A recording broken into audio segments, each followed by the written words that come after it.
का ओवर आया था कि विचारों को साक्षी भाव से देखना है, तो विचार आते हैं।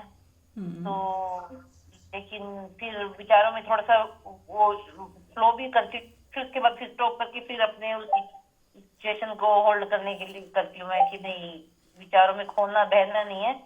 एक अपने फिर अपने ध्यान अपने जैसे भी ऐसे ट्राई करती हूँ। वेरी गुड, वेरी गुड, बहुत अच्छे। ठीक है, सबका स्वागत है, सबको प्रणाम। कैसे हैं संगीता जी, मंजू जी? Always blessed.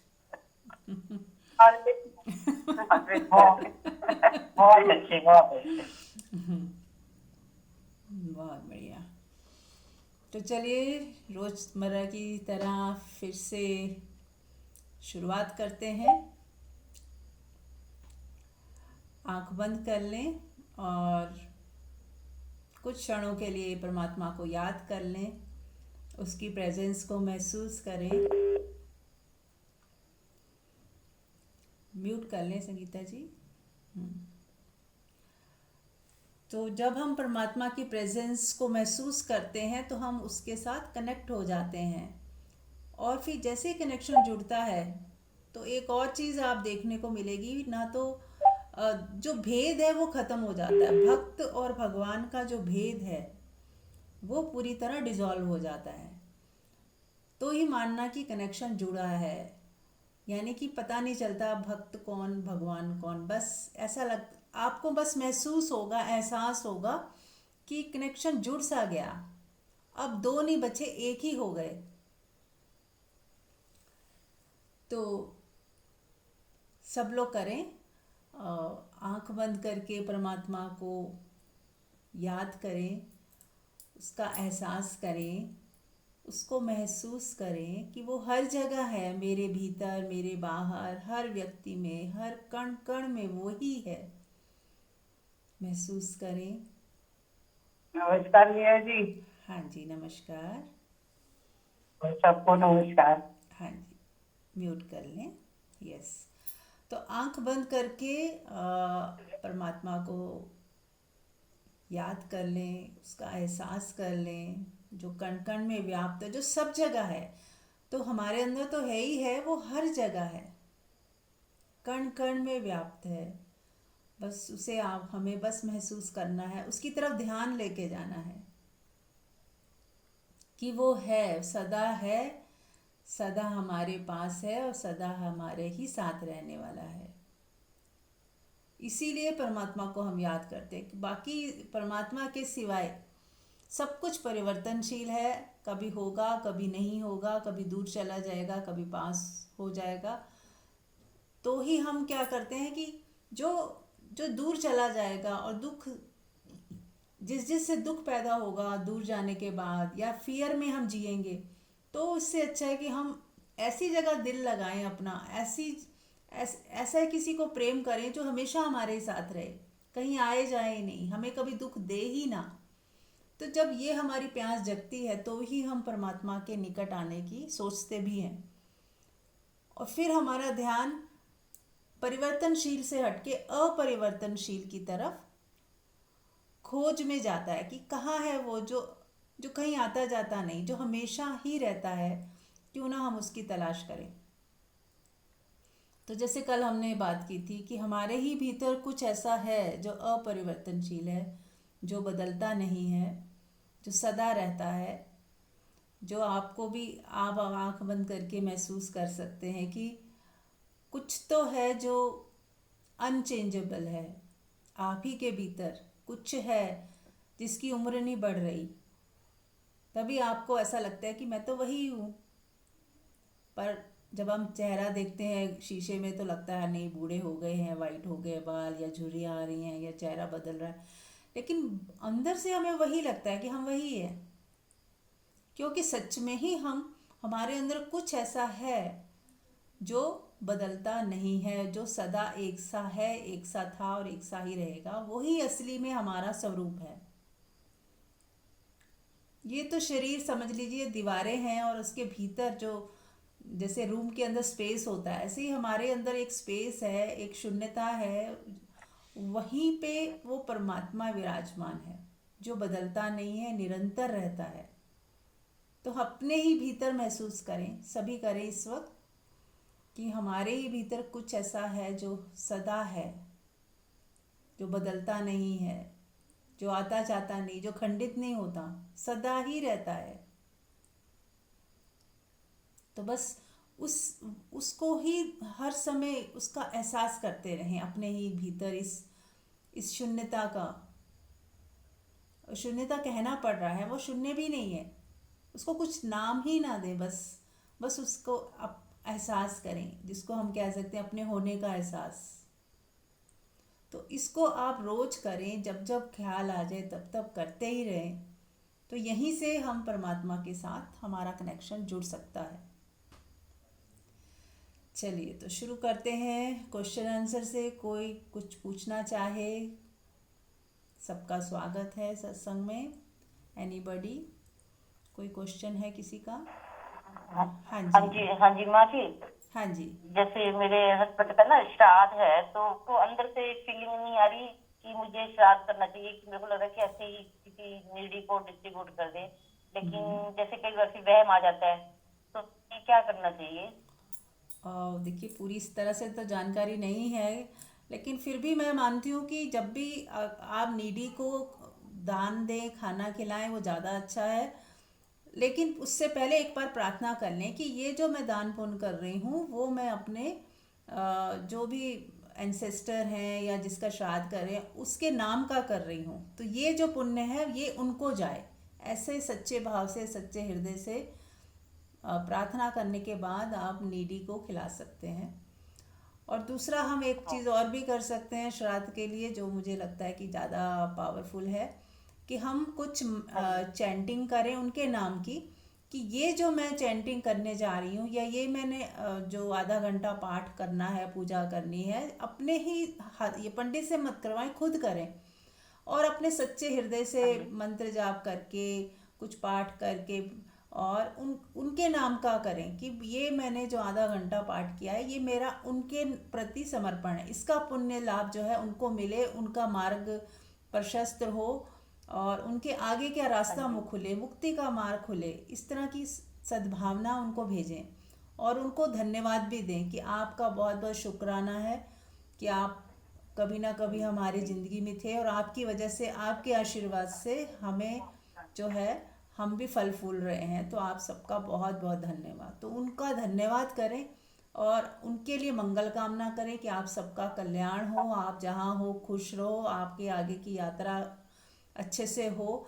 बहुत दुआएं दें उनको और उनका ऐसा फिर सोचें कि वो आपको आशीर्वाद दे रहे हैं, तो आप बस आशीर्वाद दें। तो उनके नाम का जरूर, वैसे भी देखिए दान पुण्य करना तो अच्छा ही होता है। तो यदि हमें उनके नाम का करेंगे तो एक हमारे अंदर ये भी होगा कि हमने उनके नाम का कुछ तो किया, वो हमारे अंदर। और हाँ सच जी, में हमारी खाना तो देखो हम लोग ही खाएंगे, लेकिन हमारी जो भावना है वो पहुंचती है। वो कहीं भी होंगे या उनका नेक्स्ट बर्थ भी हो गया होगा, तो भी जो हम मंगल कामना कर रहे हैं उनके प्रति, जो श्रद्धा है, प्रेम है, सद्भावना है, वो उन तक जरूर पहुंचेगी। तो कर सकते हैं, इस तरह से कर सकते हैं, वो आपका ज़्यादा हाँ जी, पहुंचेगा। ठीक। आप अपने सच्चे हृदय से खुद करें, मेरे हिसाब से ऐसा है, पर हाँ मैं कोई ज्ञानी नहीं हूँ, पंडित हाँ नहीं हूँ। ये हाँ मेरी जी, हाँ मेरी जी, क्योंकि पर्सनल है। एक रीजन ये भी था हाँ। कि पंडित आते हैं ना, वो कुछ खाते नहीं है, कहते ये नहीं खाना, बस बस जो हम देते हैं वो तो ले लेते हैं, लेकिन खाने का वो कहते हैं कि नहीं, पूड़ियाँ नहीं खाएंगे, ये नहीं खाएं। फिर उन्होंने खाना ही नहीं है, खाने का ही मेन होता है महत्व। तो हाँ। फिर इसलिए मेरे को दिमाग में आया कि मैं आपसे ही पूछ लूँ एक बार। हाँ, कुछ आप जैसे कौवे होते हैं उनको खीर वगैरह खिला सकते हैं, ऐसा कुछ मैंने पढ़ा सुना हुआ है। मेरे को कोई इतना ज्ञान इस बारे में है नहीं, लेकिन इतना तो मैं समझती हूँ कि अगर जो भी आपने खाना खिलाना है, गरीबों को खिलाइए, नीडी को खिलाइए, वो ज़्यादा अच्छा है। अपने मेड के घर में राशन दे दीजिए थोड़ा सा उसको। और बस जो भी देने से पहले बस प्रार्थना करें, ये मैं आपके नाम का दान पुण्य कर रही हूँ और इसका फल आपको मिले। तो उससे ज़्यादा मुझे तो लगता है कि नीडी का करें तो ज़्यादा अच्छा रहेगा। ठीक ठीक। हाँ। और भी कोई कुछ सलाह देना चाहे तो दे सकता है, क्योंकि इस बारे में मुझे ज़्यादा जानकारी नहीं है। मैं अपने मेरे हृदय में मुझे ऐसा लगता है कि ऐसा करना चाहिए। बाकी तो मैं मैं हाँ अपना ओपिनियन ये देती हूँ कि हाँ पहली बात तो हम लोगों को ना एक दिमाग में ये डर बैठाए हुए होते हैं समाज ने कि अगर हम ऐसा नहीं करेंगे तो पितृ हमसे नाराज हो जाएंगे। तो डर में तो कोई भी चीज करनी ही नहीं है, सिर्फ हमारा प्रेम है उनके प्रति तो हम कर रहे हैं। प्रेम की वजह से करें, ना कि डर की वजह। जैसा भी वहम है तो ये वहम पहली बात तो हटा दें कि अगर हम कुछ नहीं करेंगे तो वो हमें कुछ बददुआ या श्राप दे देंगे। ऐसा कुछ भी मेरे हिसाब से तो होता नहीं है, क्योंकि वो हमारे पूर्वज हैं, बड़े हैं, जैसे हमारे माता पिता होते हैं। मान लो बच्चे ने कोई काम गलत कर दिया या उनकी आज्ञा नहीं मानी तो माँ बाप कोई श्राप नहीं दे देते उन्हें, कोई उन्हें बददुआ नहीं दे देते।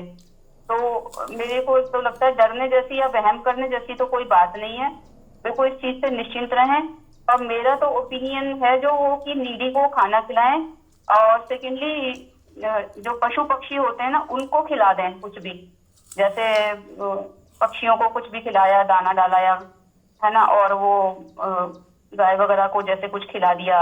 और मतलब पशु पक्षियों को दें तो वो ज्यादा बेटर है, क्योंकि जो ह्यूमन बींग्स हैं वो तो अपना पेट भर ही लेते हैं किसी ना किसी तरह से, काम करेंगे या कोई भी कुछ मांग लेंगे। तो वो ठीक है, अगर तुम किसी को नीडी को खिला रहे हो जो खा लेता है हमारे सामने तो हमें भी खुशी मिलती है। और वो ही खुशी हमारे लिए अपने, हम खुश रहते हैं तो जैसे हम बच्चे खुश रहते हैं तो उनके माता पिता खुश हो जाते हैं। तो ऐसे ही हमारे जो पूर्वज हैं, हम खुश होंगे तो वो भी खुश होंगे। जब हमें कुछ करने से खुशी मिल रही है तो वो खुशी की वाइब्रेशन उन तक भी जा रही है, ऐसा मेरा मानना है। तो कोई भी चीज के लिए ना अगर करने का मन है तो करें, नहीं करने का है तो ना करें। जो वहम है ना, इस वहम को तो बिल्कुल दिमाग से हटा दें, क्योंकि असल में क्या है कि हमारे माइंड को कंडीशनिंग हो गई होती है। हमने शुरू से जो चीज अपने घरों में देखी हुई होती है ना, तो हमें लगता है कि ये ही करनी चाहिए।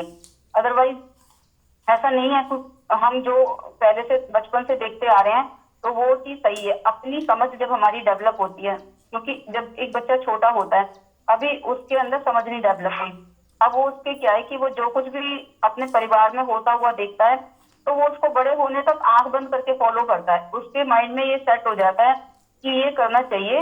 और पेरेंट्स भी बच्चों को यही सिखाते हैं कि बेटा जाओ मंदिर में और मत्था टेक के आओ।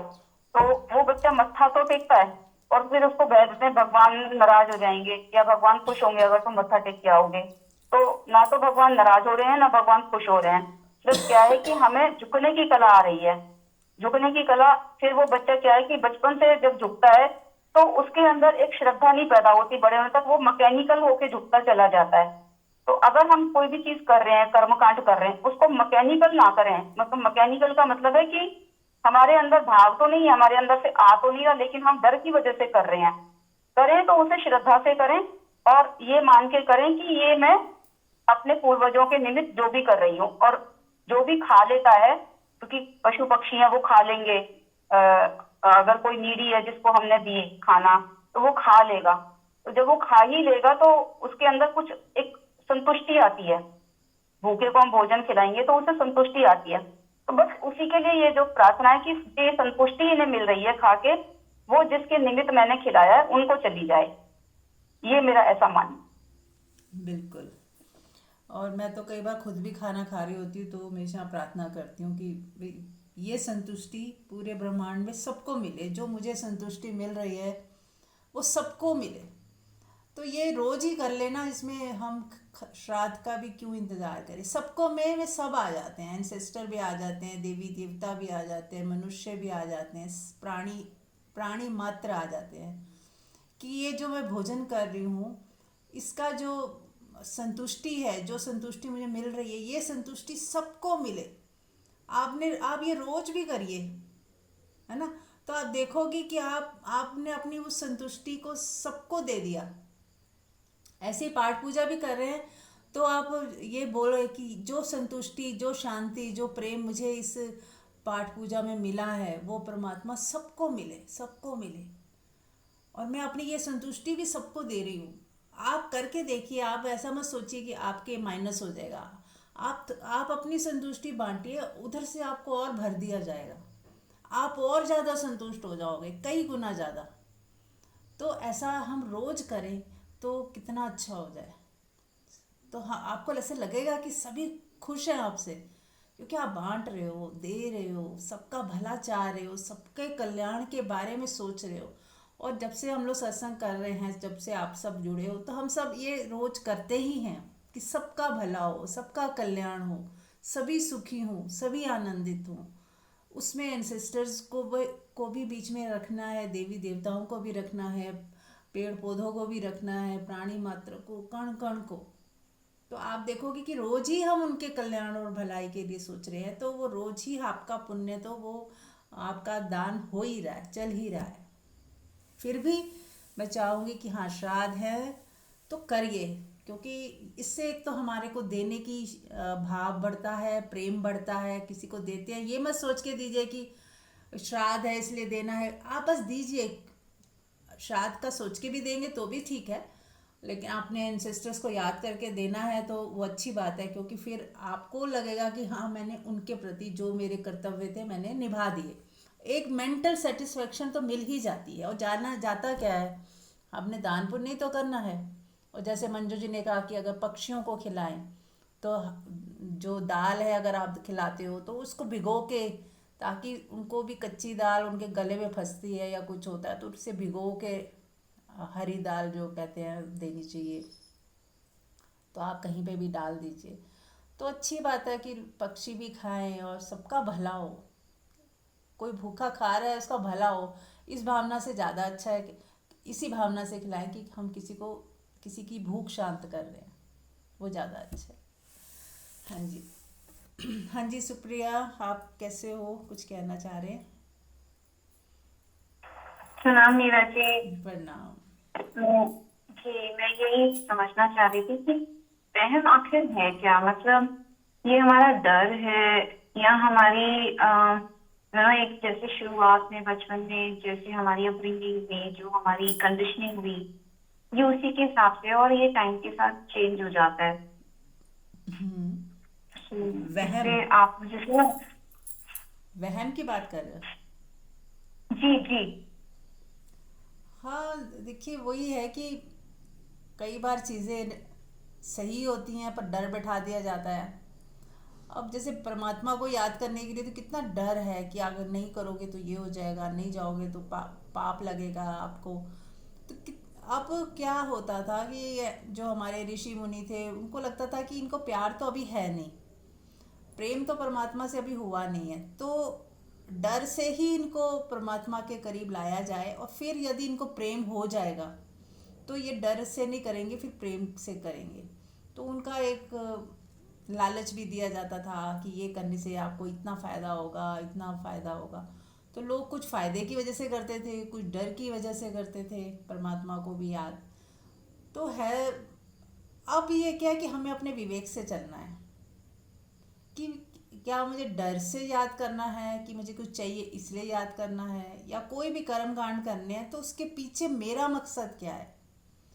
हम उसी रिचुअल को, यदि मान लो फैमिली है और सभी करना चाह रहे हैं, तो हम उसमें क्या ऐड ऑन कर दें कि वो कर्म कांड ना रहे, वो एक हमारे दिल की सच्चाई हो जाए, हमारी भावना भी उसमें ऐड ऑन हो जाए, हमारा प्रेम भी हम उसमें उड़ेल दें।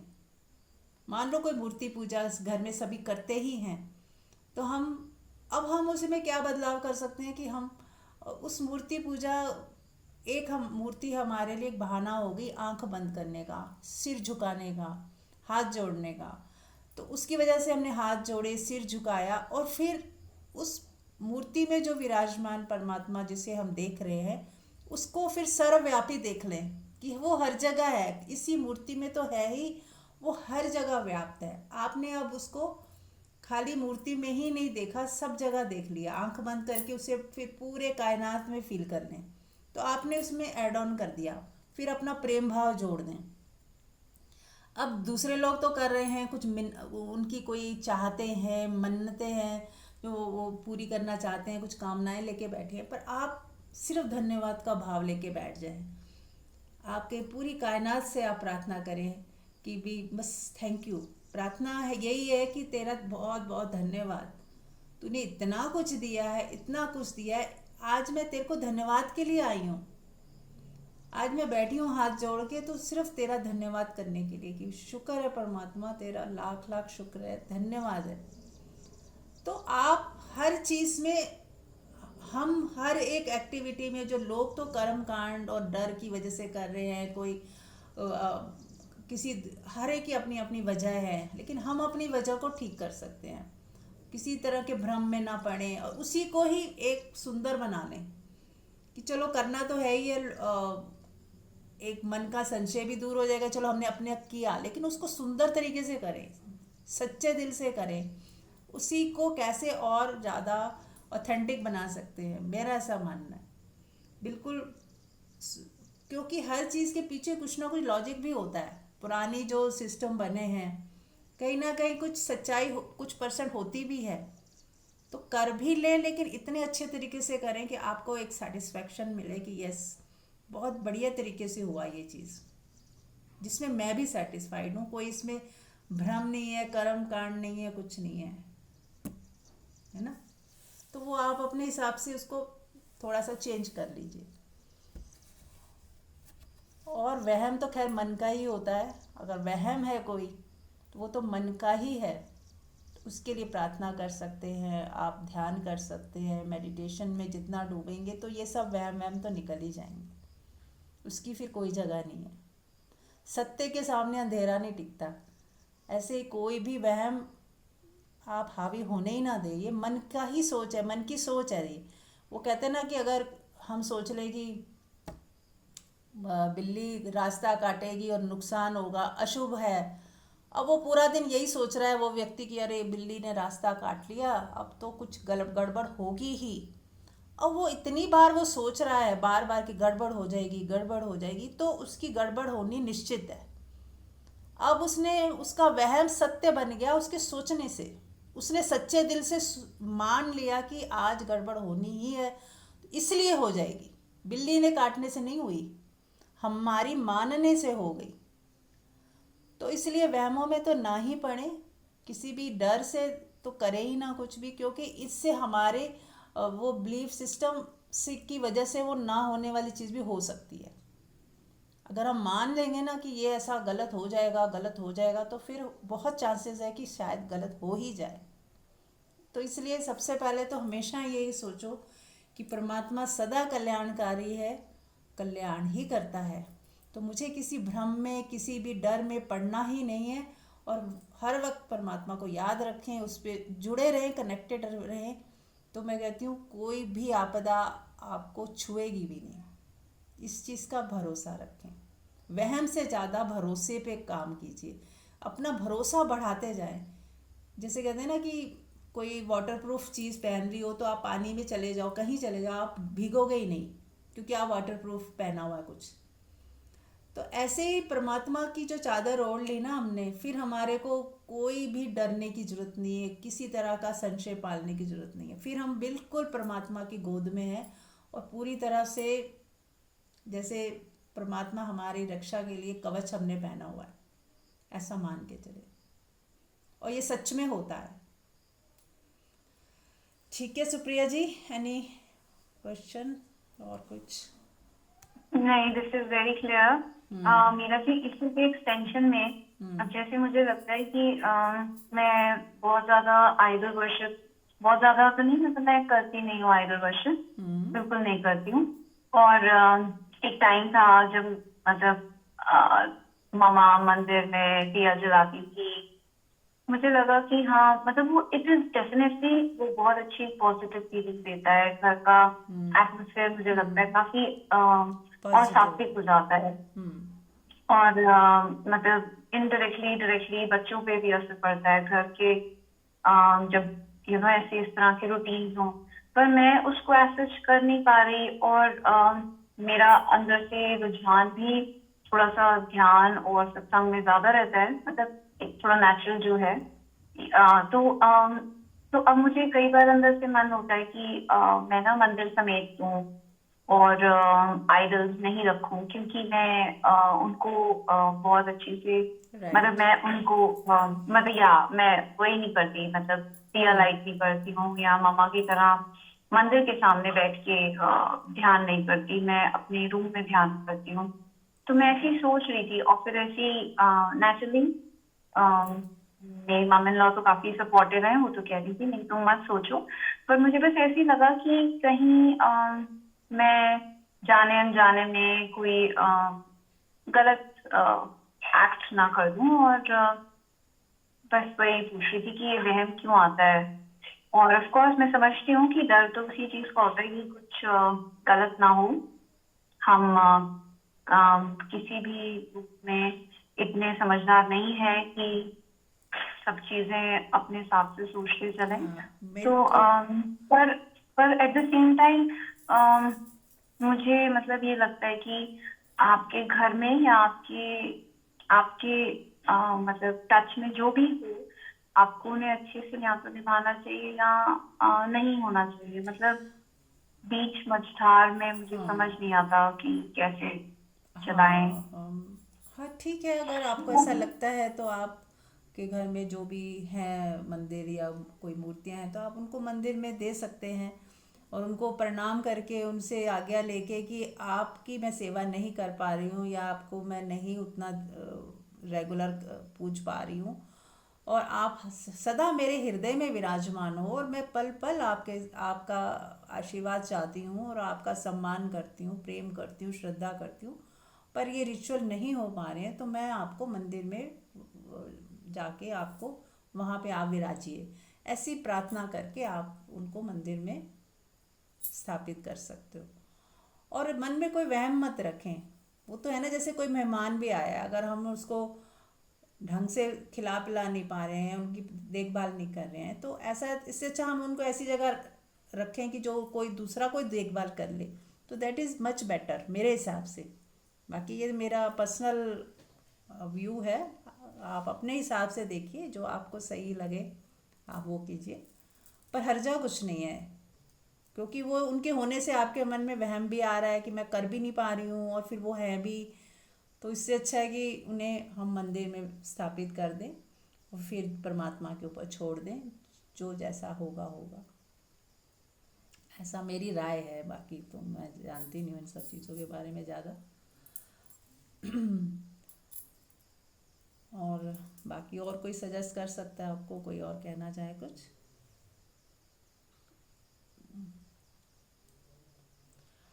हाँ, मैं भी वैसे यही बोलूंगी, अपनी इंट्यूशन से ही चलना चाहिए। हम्म।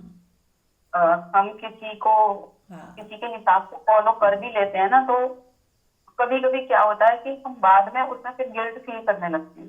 हाँ, तो आपकी इंट्यूशन ही काम आती है, और मन में ये वहम तो मत डालें कि हाँ वो नाराज़ ना हो जाएं। तो ऐसे इस तरह के वहम से तो अच्छा है कि हम उनसे बस प्रेम रखें, श्रद्धा रखें और दिल में उनको स्थान दें। और आप उनको वहाँ पे देने से पहले आप ऐसा भी कर सकते हो कि आप मेरे अंदर विराजिए, मेरे हृदय में विराजिए, सारे देवी देवताओं को अपने हृदय में विराजमान करिए पहले तो, और फिर उन्हें महसूस करो कि ये वो मेरे भीतर विराजे हुए हैं। अब मैं आंख बंद करती हूँ तो मुझे अब बाहर की मूर्तियों की जरूरत नहीं, वो मेरे हृदय में है, वो मेरे हृदय में हैं, स्थापित हैं। मैं उनको आंख बंद करती अपने हृदय में महसूस करती हूँ, तो उनको पहले अपने हृदय में स्थान दे दें। अब मुझे फिर आपको वहम भी नहीं आएगा कि अब मैंने उन्हें अपने हृदय में स्थान दे दिया, अब बाहर की मूर्तियों को मैं मंदिर में जाके रख सकती हूँ, तो वो ज़्यादा बेटर रहेगा मेरे हिसाब से,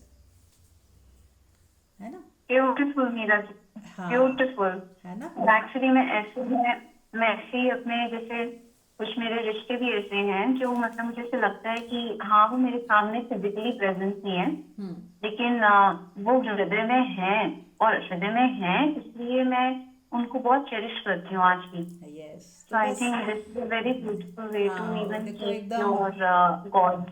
हाँ, एकदम इंस्टेंट आया आंसर, कि हम पहले उन्हें अपने हृदय में जगह दे दें, क्योंकि उन्हें ऐसा नहीं लगना चाहिए कि आप उनको वो नज़रअंदाज कर रहे हैं। तो हम सभी देवी देवताओं को अपने हृदय में विराजमान कर दें, और सच में वो हमारे अंदर ही हैं।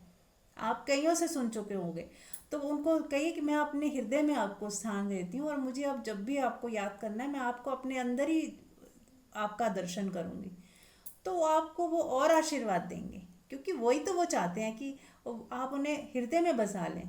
तो बहुत ही बढ़िया हो जाएगा। आप ऐसा करें, उसके बाद फिर जो इंट्यूशन आपको आए वैसा आप कर दीजिए। राइट। और कोई? इसमें एक चीज मैं अपना ओपिनियन दे रही हूँ कि जब हम परमात्मा की फीलिंग में होते हैं, जो निराकार है और वो सर्वव्यापक है, जब सर्वव्यापकता हमें फील होगी ना परमात्मा की, और हम उससे एक्चुअल में ही जुड़ जाएंगे, तो ये ऐसे है कि सूर्य निकला और जो वहम है या डर है तो वो ऑटोमेटिकली वैनिश हो जाता है। हाँ जी, बिल्कुल। जैसे समुद्र में सब नदियाँ समाई ही हुई हैं, वैसे निराकार में सभी देवी देवता समाये ही हुए हैं। उनको अलग से भी पूजने की भी जरूरत नहीं, क्योंकि आपने जब सर्वव्यापी बोल दिया कि वो हर जगह है, तो हर देवी देवताओं में भी वही है, तो हमने उनको इंक्लूड कर दिया साथ में ही। तो वो उन सभी देवी देवताओं की पूजा एक साथ हो जाती है जब हम कहते हैं कि उस परमात्मा को हम याद कर रहे हैं जो हर जगह है, कण कण में है। तो हर हर एक की पूजा हो जाती है उसके अंदर, सबकी हो जाती है, सभी आकार फिर उसी के हो जाते हैं। ठीक है। हाँ जी। Any other question?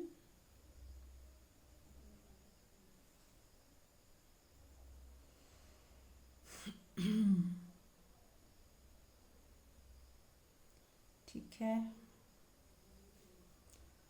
तो कोई टॉपिक ले सकते हैं हम थोड़ा देर। एनी टॉपिक सजेशन, कोई किसी टॉपिक पे चाहते हैं? डिटैचमेंट पे okay. Meera ji. Okay. Yes, सबसे जरूरी तो यही है, डिटैचमेंट। तो एक छोटा सा पॉइंट ये है कि डिटैचमेंट से का अपोजिट होता है अटैचमेंट। तो किसी एक के प्रति ज़्यादा अटैच ना होएं, हर व्यक्ति को प्रेम करें। अपना प्रेम जो है ना चारों दिशाओं में फैलाएं। हम क्या होते हैं, थोड़े से बिल्कुल संकुचित हो जाते हैं, मतलब एकदम से 2-4 लोग हमारी ज़िंदगी में हैं जिनके साथ हम अति प्रेम में हैं, और बाकी दुनिया के लिए हमारे पास कुछ है ही नहीं। ऐसा ना करें। यदि ऐसा हो रहा है तो अपने प्रेम को का विस्तार करें, फैलाएं उसे। जिस मीरा जी, हाँ जी। प्रेम से प्रेम हो रहा है, अटैचमेंट से अटैचमेंट हो रही है, उस पे बात करें। हाँ हाँ, वही। जब देखिए ना, अटैचमेंट, यदि हमारा प्रेम सिर्फ 4 लोगों के साथ है तो ही तो वो अटैचमेंट बन रहा है, और तभी हमें डिटैच होने की जरूरत पड़ रही है। तो जैसे ही हमारा नहीं नहीं, अटैचमेंट हर हर इंसान से हो रही है। अटैचमेंट हर उस मतलब हर सिचुएशन से हो रही है, क्योंकि हर सिचुएशन में प्रेम मिल रहा है। तो वो प्रेम के प्रति इतना अटैचमेंट क्यों हो रही है, मैं तो वो देखने की कोशिश कर रही हूँ कि इतना कैसे तुम भाव विभोर रहना चाह रही हो। तुम थोड़ा सा, मतलब मैं उसको समेट भी नहीं पा रही, पर मैं उसको महसूस भी कर रही हूँ, और मुझे लगता है कि सुप्रिया, इससे भी तुम्हें मतलब अटैचमेंट हो रही है। मैं उस चीज को देख रही हूँ कि तुम तो मजे के मजे लेने लग गई हो। तो उस पे बात करो। तो आप साक्षी की साधना करो, क्योंकि देखो जब इस तरह की चीज़ें होती हैं तो हमारा हार्ट चक्र खुल रहा होता है, एक्सपैंड हो रहा होता है, तो हमें हर चीज़ में प्रेम मिलता है और हम अटैच से हो जाते हैं, बहुत सेंसिटिव हो जाते हैं प्रेम के प्रति, और है ना, हमारा हृदय बहुत सेंसिटिव हो जाता है। तो इसका मतलब अब हमें साक्षी की साधना करनी है 5वें चक्र की। चौथा है आपका हार्ट चक्र, 5th है आपका साक्षी, इसमें विशुद्धि चक्र बोलते हैं। तो आपको अब बैलेंस की तरफ बढ़ना है। बैलेंस तब आएगा जब आप अपने सेंटिमेंट्स के साथ, अभी जो प्रेम है वो सेंटिमेंट्स वाला प्रेम है, उसके पीछे साक्षी को खड़ा करें, देखने वाले हो जाएं। जब भी कोई भी ऐसी घटना घट रही है या ऐसे मोमेंट्स जब आ रहे हैं, तो आप उसे देखने वाले हो जाएं कि ये बस हो रहा है, ये हो रहा है और मुझे बैलेंस बना के चलना है। आप आप अपने देखने वाले हो जाओ कि हाँ मेरा हृदय कैसे भाव विभोर हो रहा है, कैसे वो आनंदित हो रहा है, आह्लादित हो रहा है और पकड़ रहा है, कुछ भी हो रहा है उसको देखने वाले हो जाएं। तो उसी से ही फर्क पड़ेगा, धीरे धीरे आपको वो चीज़ बहा के नहीं ले जाएगी, क्योंकि साक्षी खड़ा कर दिया पीछे। तो अब जो साक्षी जो है आपकी जो ऊर्जा है बट जाएगी, पूरी तरह से आप 100% उसमें नहीं बहोगे, आप पीछे साक्षी में खड़े रहोगे कि मैं देखने वाली हूँ, ये जो हो रहा है मैं नहीं कर रही, ये मेरा हृदय चक्रा की वजह से या मेरे इमोशंस ज़्यादा हो गए हैं उसकी वजह से ये हो रहा है। मैं तो सिर्फ देख रही हूँ, मैं पीछे खड़ी देख रही हूँ कि कैसे ये उथल पुथल हो रही है, ये पॉजिटिव वे में हो रही है पर हो रही है। और मुझे इसमें भी फंसना नहीं है, इसमें भी ज़्यादा अटैच नहीं होना है। तो एक साक्षी पीछे खड़ा रखें, उससे हो जाएगा। ठीक है। और दूसरा जो मैं विस्तार की बात कर रही हूँ कि हर व्यक्ति के लिए रखें प्रेम, हर चीज़ के लिए रखें और वो उसके पीछे भी साक्षी खड़ा रखें। आपके लिए स्पेशली साक्षी की साधना अब जरूरी है, क्योंकि जब भी हार्ट एक्सपैंड हो रहा है तो वो बहुत प्रेम में पड़ जाता है, गिरता भी बहुत है, क्योंकि हर व्यक्ति से उसे प्रेम हो जाता है, हर व्यक्ति उसको मतलब उससे अटैचमेंट सी फील होने लग जाएगी। तो इसलिए हमें सावधान रहना है। साक्षी की साधना साथ में शुरू कर दें कि नहीं, मुझे अटैच नहीं होना, मुझे दूर खड़े भी रहना है कि ये सब हो रहा है, ये लीला चल रही है, ये परमात्मा की लीला चल रही है, मुझे इसमें ना तो दुखी होना ना सुखी होना, बस साक्षी न्यूट्रल रहना है। तो धीरे धीरे हो जाएगा, आप करेंगे तो हो जाएगा। राइट। जी मीना जी, मैं ध्यान रखूंगी। Thank you. हाँ, राइट। और ये भी ध्यान रखें कि हर पल एक जैसे नहीं होंगे। जब आप किसी के साथ हो या कि कुछ खास मोमेंट्स में आप बहुत अटैच हो रहे हो, फिर दूसरे पलों में आप बिल्कुल दिमाग से भी निकल गया, ये भी हो सकता है, आप कहीं तो ये परिवर्तनशील है।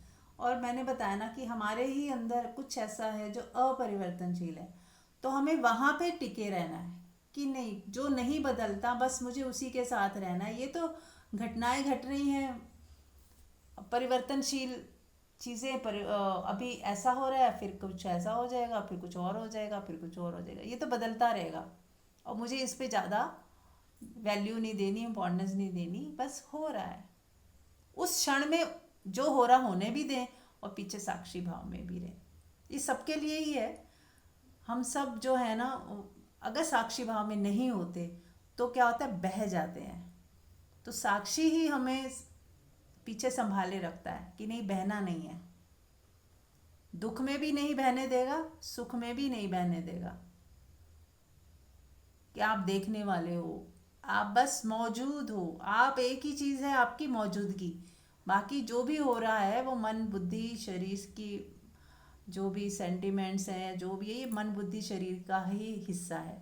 आपका एक ही, आपका जो असली स्वरूप है वो है आपकी मौजूदगी। बस आपकी मौजूदगी है और उसमें घटनाएं घट रही हैं। आपकी मौजूदगी है अपरिवर्तनशील और जो सदा है सदा रहेगी।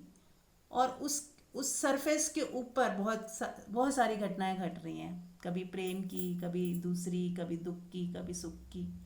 तो हमें उन सारे सीन्स को बस देखते रहना है कि जैसे पर्दे के ऊपर बहुत सारे सीन चल रहे हैं और हम तो उससे डिटैच ही हैं, पहले से ही डिटैच हैं, होना नहीं है ही आप डिटैच।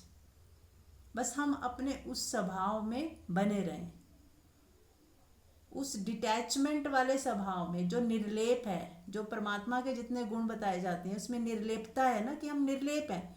तो वो हमारा ही गुण है, हमारे असली जो स्वरूप है निर्लेपता, कि हम चाह के भी किसी से जुड़ सकते ही नहीं मन के लेवल पे, और अदरवाइज हम जुड़े ही हुए हैं किसी एक लेवल पे, हम सब एक हैं। तो दोनों चीज़ें एक साथ होती है कि हम जुड़े भी हुए हैं और जुड़ सकते भी नहीं कभी भी, सब अलग अलग हैं। तो दोनों बिंदुओं को एक साथ साधें कि सब अपरिवर्तन, क्योंकि वहीं पे ही परिवर्तनशील भी है, जो क्षणभंगुर है, अभी गायब हो जाएगा, सब सपना भी चल रहा है, और वहीं पे सत्य भी है जो अपरिवर्तनशील है, जो सदा है, सदा था, सदा रहेगा। तो दोनों एक साथ, सत्य को भी साथ लेके चलें और परिवर्तनशील को भी साक्षी भाव में देखते जाएं। उससे जुड़ना नहीं है, बस स्वप्नवत है सब। हमेशा याद रखें जो भी घटनाएं घट रही हैं स्वप्न है, ये सपना चल रहा है, इसमें मुझे ना तो दुखी होना ना सुखी होना। अब सपने में क्या दुखी होना क्या सुखी होना, जब सपना टूट जाता है तो एकदम से लगता है अरे कुछ है ही नहीं, कुछ था ही नहीं, बस सपना ही था। और जब चल रहा होता है तो ऐसा लगता है कितना सत्य, हमारे पूरी बॉडी पे उसका असर आ रहा होता है। कई बार कोई ऐसी घटना सपने में होती है तो हम घबराए से उठते हैं कि अरे ये क्या हो रहा था, और जब देखते हैं कि सपना था तो इतना सुकून की सांस लेते हैं कि चलो शुक्र है सपना ही तो था। तो इसका मतलब अभी भी जो चल रहा है, क्योंकि ये भी तो अभी सपना होने वाला है, अभी कल क्या हुआ था आप याद करो, सपने की तरह ही तो लगेगा। तो जब हर चीज सपना ही हो जाने है तो हम जब वो चल रहा हो सीन तब भी याद रखें कि ये सपना ही चल रहा है, अभी 2 मिनट में ये सपना होने वाला है, बीत जाएगा, ये भी बीत जाएगा, ये भी बीत जाएगा, और फिर हम एक मेमोरी बचेगी, बस कुछ भी नहीं है। और एक दिन जब मृत्यु घट जाएगी तो बिल्कुल ही सपना हो जाने वाला है, मेमोरी भी नहीं बचेगी। अब जिस दिन भी आपकी डेट ऑफ बर्थ हो, जो भी, उससे पहले आप कहाँ थे, कुछ याद है? कुछ भी याद नहीं। ऐसे मृत्यु घटेगी जिस दिन, उस दिन सब एकदम जीरो हो जाएगा, सब कुछ, आपके रिलेशंस, आपकी जो भी अचीवमेंट्स हैं, जो भी आपने प्रॉपर्टियां ली हैं, घर बनाए हैं, सब जीरो हो जाने वाला है। कोई मान है, सम्मान है, सब जीरो। जो दुख है वो भी जीरो हो जाएंगे, सुख भी जीरो हो जाएंगे। तो क्यों ना अभी से हम प्रैक्टिस करें उसी जोन में रहने की, साथ साथ संसार भी चलता रहे, उसे स्वप्न मत देखते रहें और इसको एंजॉय करें, लेकिन ऐसा ही माने कि पानी का बुलबुला है, अभी फूट जाना है, ऐसे ही है ये। इसको कोई सीरियस मत होए, इसको बस प्लेफुली लीलावत संसार को जीते जाएं। हर समय याद रखें कि लीला चल रही है, नाटक चल रहा है, कुछ नहीं है, ये पिक्चर चल रही है। हर सीन पिक्चर का ही सीन है, हर सीन सपना ही है, कुछ भी मान लें। तो आप दुखी सुखी नहीं होगे, बल्कि एंजॉय भी करोगे और चिपकोगे भी नहीं, और कुछ नफ़ा नुकसान हो गया तो आपको लगेगा कि ठीक है, गेम ही तो चल रही है। जैसे गेम रहती है, बच्चे गेम खेलते हैं, हार जाते हैं, जीत जाते हैं। अब कोई बच्चा रोने लगता है हारने के बाद तो आप कहते हो अरे पागल, गेम है, क्यों रो रहा है। ऐसे ही इस जो भी जिंदगी में जो कुछ भी हो रहा है सब गेम है। इसीलिए कहा गया लीला, कृष्ण लीला, राम लीला क्यों बोला, उनके जीवन को लीला बोला, ताकि हम भी अपने जीवन को लीला बोल पाए। उनका वही मैसेज था कि अपनी जिंदगी को लीला ही समझें।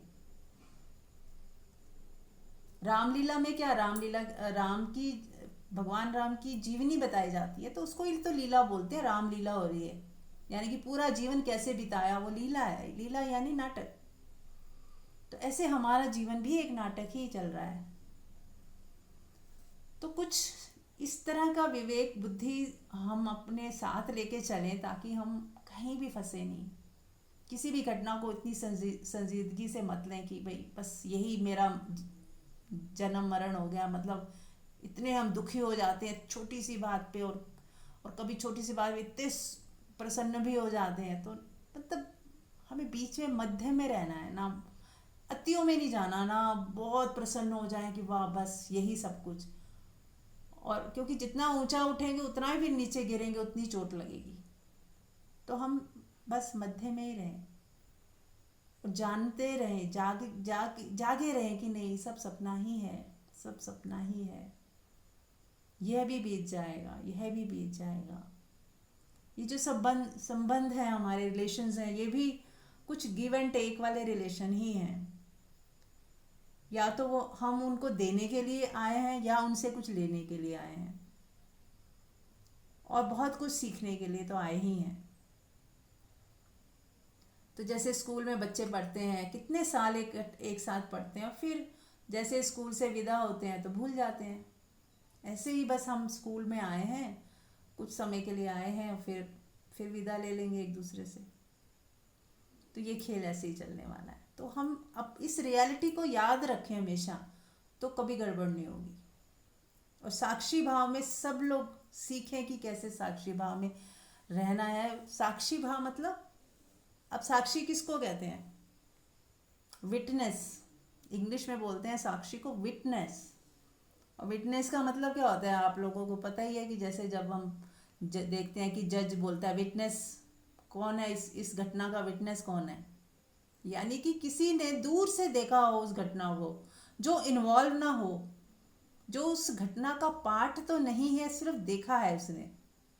चश्मदीद गवाह जिसे बोलते हैं, देखा तो है उसने लेकिन वो उसमें इन्वॉल्व नहीं है, उसको बोलते हैं विटनेस। तो हमें हर वक्त विटनेस रहना है, यानी कि प्रेजेंस रहना है, इन्वॉल्व नहीं होना, तब हम विटनेस हैं। अगर हम इन्वॉल्व हो गए उसमें तो हम विटनेस नहीं रहे। यानी कि इन्वॉल्व होते हुए भी इन्वॉल्व नहीं होना। यहाँ पे इन्वॉल्व नहीं होने का मतलब नहीं कि आप बस रूखे सूखे कोने में बैठ जाओ। बॉडी को चाहे इन्वॉल्व करो, मन को भी इन्वॉल्व करो, लेकिन फिर भी आपके भीतर कोई है साक्षी खड़ा जो इन्वॉल्व नहीं भी है। इन्वॉल्व है, हो भी और नहीं भी। जैसे बच्चे रेत का घर बनाते हैं समुद्र के किनारे, बहुत खुश हो रहे हैं, एंजॉय कर रहे हैं, और जैसे उसकी माँ ने आवाज़ दी और बच्चे अपना ही घर बनाया हुआ तोड़ फोड़ के अपने अपने घरों को लौट जाते हैं। बस ऐसा ही कुछ इन्वॉल्व भी है, लेकिन कोई फ़र्क नहीं पड़ता अगर हम बीच में भी छोड़ के चले जाएं। बीच में भी अगर हमें घर जाना पड़े तो हमें कोई मन में लकीर नहीं करती, अरे यार कितना मज़ा आ रहा था। तो आप पकड़ नहीं रहे, उस सिचुएशन को पकड़ नहीं रहे, आप लिप्त नहीं हो रहे, उसके साथ लिप्त नहीं हो रहे। मन में चाहना पैदा नहीं हो रही, अरे यार ये तो रोज़ होना चाहिए, फिर से करेंगे ये मस्ती, अब फिर से हम इकट्ठे होंगे, फिर से वही करेंगे। ऐसी कोई भावना मन में नहीं जाग रही, कोई कामना मन में पैदा नहीं हो रही। बस परमात्मा ले गया, आपने मज़े किए, फिर आप वापस आ गए, आप बिल्कुल खाली होके वापस आ गए। कोई लेके नहीं आए वापस, कुछ पकड़ के नहीं आए, कुछ चिपका के नहीं आए अपने साथ, कोई वासना नहीं लेके आए। तो आप जैसे गए वैसे आ गए। कहते ना ज्यों की त्यों धर दीनी चदरिया, यानी कि ऐसे साफ गए थे और साफ ही वापस आ गए। कुछ भी उस पर लिख कर नहीं लाए कि आप 10 लोगों के बीच गए और फिर वहाँ का कुछ जजमेंट लेके आ गए, किसी को बुराई उसकी पकड़ के आ गए, कोई ऐसा है वैसे, घर आके बातें चल रही हैं, अरे वो वैसा था, वो ऐसा था, इसने ऐसे बोला, कुछ नहीं, खाली गए खाली आ गए। तो ही आपकी समझ लो परीक्षा में आप पास हो गए। नहीं तो आप अगर कुछ पकड़ के ले आए, अपने को मलिन करके ले आए तो गड़बड़ है। अगर हो भी गया मान लो शुरू में, कोई बात नहीं, आप आगे और ध्यान से जाएं, सावधानी पूर्वक जाएं कि मुझे एक दिन ऐसे होना है कि बस मेरे ऊपर कोई मैल चढ़े ही ना, मेरे ऊपर किसी चीज़ का प्रभाव हो ही ना, अप्रभावित रहे। कितना ही अच्छा सीन हो, मैं उस पर चिपकूँ ना, मैं बह ही ना जाऊं। और कितना ही दुख का सीन हो तो भी मैं बहुत ज़्यादा ना बह जाऊं। ठीक है, दुखी होते हैं हम भी, लेकिन तुरंत संभल जाएं कि नहीं, ये दुख, मुझे दुखी नहीं होना, मुझे सॉल्यूशन पे जाना है कि करना क्या है, अब मेरा क्या कर्तव्य है, मुझे क्या करना है, बस वो रोल अदा कर दें। तो बस सावधान और जागृत रहना है हमें। तो विटनेसिंग की प्रैक्टिस सबको करनी है, ताकि आपको ये विटनेसिंग ही आपको जो है मध्य में रखेगी। राइट,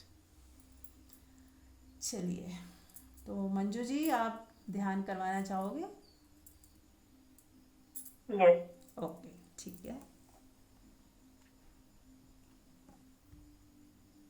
कराएं प्लीज। सभी कंफर्टेबल होके बैठ जाएं। बिल्कुल रिलैक्स मोड में बॉडी को बिल्कुल ढीला छोड़ दें ताकि बॉडी से थोड़ा दूर हट जाए, बॉडी का एहसास ना हो। जितना आप बॉडी को ढीला छोड़ेंगे, जितना रिलैक्स होके बैठेंगे, आप उतनी अच्छी फीलिंग को रिसेप्टिव हो पाएंगे फीलिंग के लिए। अब बिल्कुल आराम से जैसे ऐसे सोचें कि मैं किसी नदी के पास बैठी हुई हूँ। एक कल्पना करें कि आप किसी नदी के पास बैठे हुए हैं। आपका शरीर नदी के पास बैठा हुआ है और ऐसा फील करें जैसे कि नदी के पास हम जाके बैठते हैं तो हमें कुछ अच्छा सा फील होता है, क्योंकि पानी के पास जाते हैं तो पानी की ठंडक हमें महसूस होती है।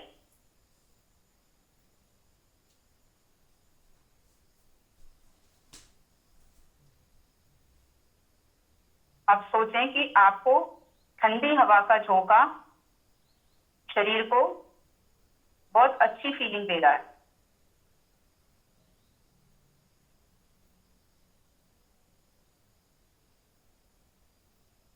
फील करें, जितना फीलिंग को डीप करेंगे उतना ही आपको अच्छा रिजल्ट आएगा।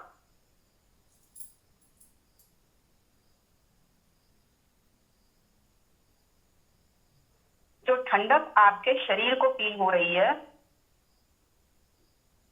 अब उस ठंडक में ये भाव जोड़ दें कि मेरे शरीर को पानी की ठंडक के माध्यम से परमात्मा छू रहा है।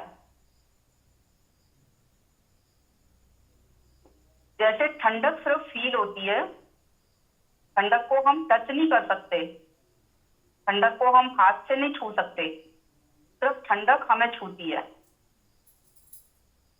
तो वो ठंडक की तरह से परमात्मा हमें छू रहा है।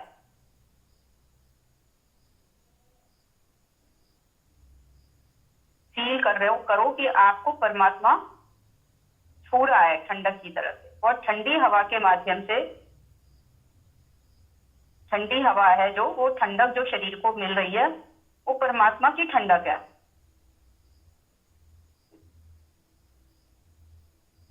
बहुत ही आप अच्छी फीलिंग में हैं इस समय।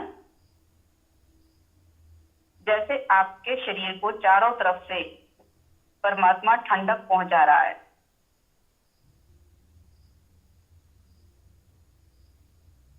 उस ठंडक को बहुत अच्छे एहसास से अपने भीतर भी महसूस करें, क्योंकि परमात्मा हमारे बाहर ही नहीं भीतर भी है। जैसे हम जिस घर में रहते हैं उस घर के अंदर भी स्पेस है और बाहर भी स्पेस है। सिर्फ घर की दीवारों ने बाहर के और अंदर के स्पेस को अलग किया हुआ है। ऐसे ही हमारे शरीर में सिर्फ परमात्मा को भीतर और बाहर से अलग अलग समझा है। जब मकान गिर जाता है, घर गिर जाता है, तो बाहर का और अंदर का स्पेस एक ही हो जाता है।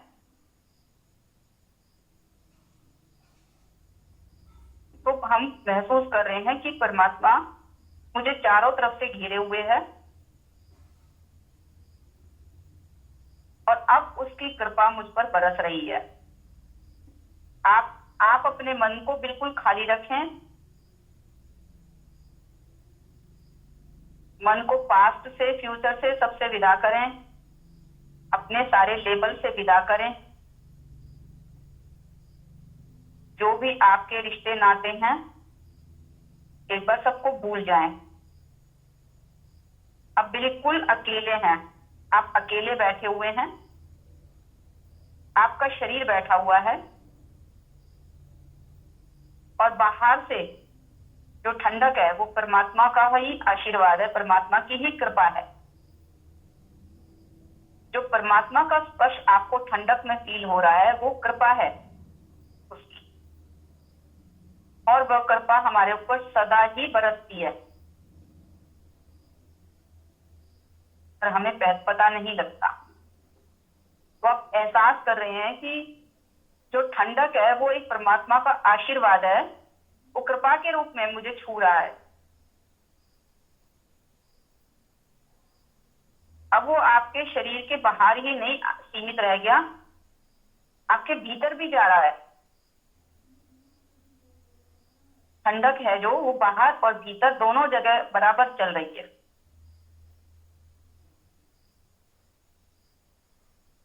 पर ठंडक क्या है? कृपा है। हमने अपने आप को, हमारे मन में बहुत सारे लेबल्स दिए हुए हैं। इस समय आप बिल्कुल खाली हो जाएं। आपके अंदर कोई चिंता नहीं है, कोई तनाव नहीं है, आप बहुत रिलैक्स्ड हैं और आप एकदम ऐसी स्टेट में हैं जैसा कि आप चाहते हैं हर समय रहना। बहुत रिलैक्स्ड, एक फुलफिलमेंट सी, संतुष्टि की।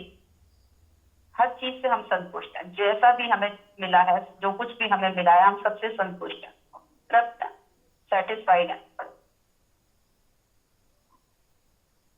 क्योंकि अब आप उसकी कृपा में हैं। जब हमें परमात्मा की कृपा का एहसास होता है तभी हम कुछ नहीं मांगते और हम धन्यवाद देते हैं। परमात्मा तेरी कृपा बरस रही है। जैसे नदियां हैं, झरने हैं, पूरे ऊपर तक नहीं भरे होते तो वर्षा का जल उनमें भर जाता है। अगर आप बिल्कुल खाली हैं इस समय, आप मन से दूर हैं, आपके पास इस समय कोई विचार करने के लिए जैसी बात ही नहीं है, सोचने जैसी बात ही नहीं है, ना कोई रिश्ता नाता है इस समय, जैसे आप गहरी नींद में होते हैं, आप इतने विश्राम पूर्ण हैं और आप इस समय खाली हैं।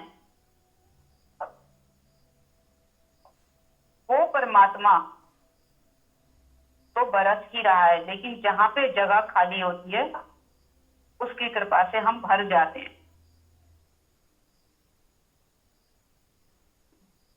वर्षा का जल नदी नालों को भर देता है क्योंकि उनमें खाली जगह होती है। तो हम भी ऐसे ही बिल्कुल खाली बैठे हुए हैं, बस कुछ नहीं कर रहे, कुछ होना नहीं है, कुछ पाना नहीं है, कहीं जाना नहीं है, कहीं आना नहीं है।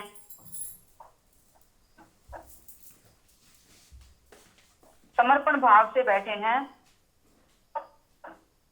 प्रभु तेरी मर्जी पूरी हो, परमात्मा तेरी मर्जी पूरी हो।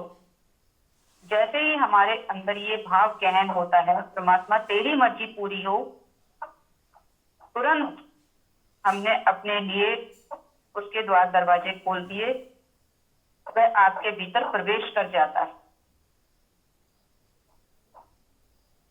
तो आप परमात्मा के सागर में हैं, आप निश्चिंतता में हैं, आप बेफिक्री में हैं, आप निर्भय हैं। तो परमात्मा आपको अपना आशीर्वाद, अपनी कृपा दे ही रहा है।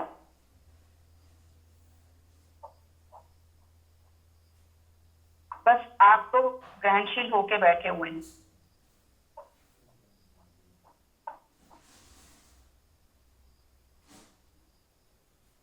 जैसे अगरबत्ती जल रही हो कहीं पे, तो हम अगरबत्ती के जरूरी नहीं है पास ही जाएं, कहीं दूर भी बैठे हैं तो भी उसकी सुगंध हमें भर ही देती है।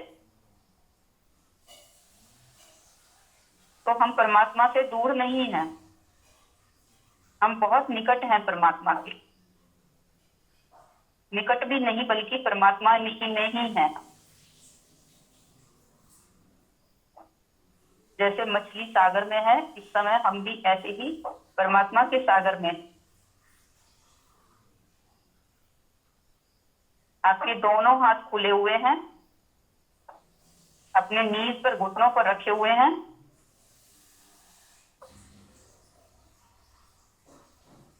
जितना आपका भाव गहन होगा, आप परमात्मा की कृपा के ग्रहणशील हो जाएंगे। तू बरस रहा है, तू बरस रहा है, मैं तेरी कृपा को फील कर रही हूँ।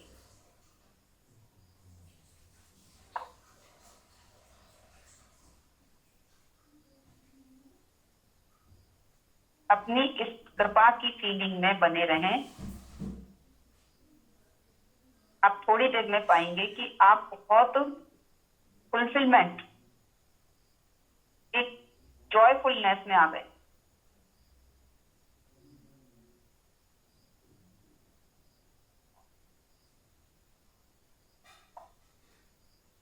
God's grace is showering on me. प्रभु की कृपा मुझ पर बरस रही है और मैं उसकी कृपा से फुलफिलमेंट, सेटिस्फैक्शन, अबंडेंस फील कर पा रही हूँ। संतुष्टि है मेरे अंदर।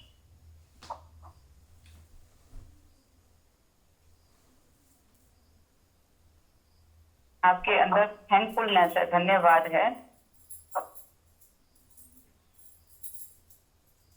आप चाहें जितनी देर परमात्मा की कृपा के ग्रहणशील बने रह सकते हैं, जितना जिसके पास समय होगा ज्यादा से ज्यादा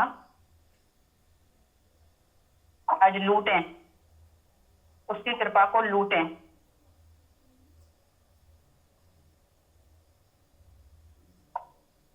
जितना लूट सकते हैं, उसका खजाना खुला हुआ है, उसने अपनी कृपा का खजाना खोल दिया है। कि आप पर निर्भर करता है, आप उसकी कृपा के टूटने के लिए कितनी देर बने रहेंगे। वो तो लुटाए ही जा रहा।